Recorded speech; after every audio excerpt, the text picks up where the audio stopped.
ঘাস ছাড়া গাভী পালন করতে চায়, কিন্তু এটা কি আসলে সম্ভব? তাহলে আমরা জেনে নেই ঘাস ছাড়া গাভী পালন করলে কি কি প্রতিবন্ধকতা দেখা যায়।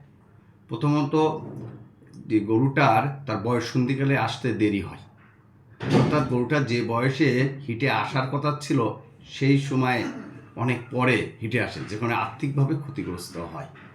2 নম্বর, অনেক গরু হিটে আসে কিন্তু পুনর পাল দিতে হয়, যেটাকে আমরা রিপিট ব্রিডিং বলে থাকি।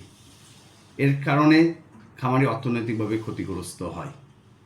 পাল দেওয়ার পরে গরু কনসিভ করে, কিন্তু আর্লি ইমবার্নিং ডেটের কারণে আবার হিটে আসে। এটা আমরা অনেকে বুঝতেই পারি না যে এটা আর্লি ইমবার্নিং ডেথ হয়েছে। এটা সাধারণত 15 দিন, 17-18 দিন বয়সে হয়, যে কারণে এই 21 দিনের পরে আবার গরু দেখা যাচ্ছে হিটে এসে গেছে, কিন্তু আমরা বুঝতে পারি না যে এটা আর্লি ইমবার্নিং ডেথ হয়েছে।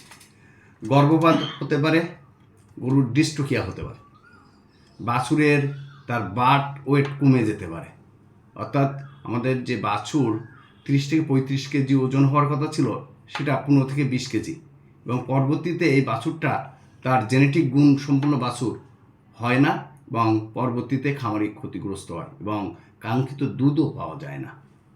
ষাঁড়ের ইনফার্টিলিটি বেড়ে যায়।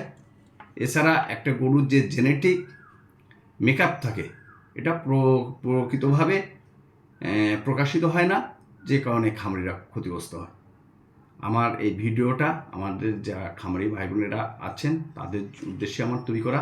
আশা করি এই ভিডিও থেকে আপনারা তথ্যটা জানবেন, এবং আপনারা তথ্য জানলে আপনারা উপকৃত হবেন, আর আপনারা ভালো থাকলে আমি ভালো থাকবো। ধন্যবাদ সকলকে।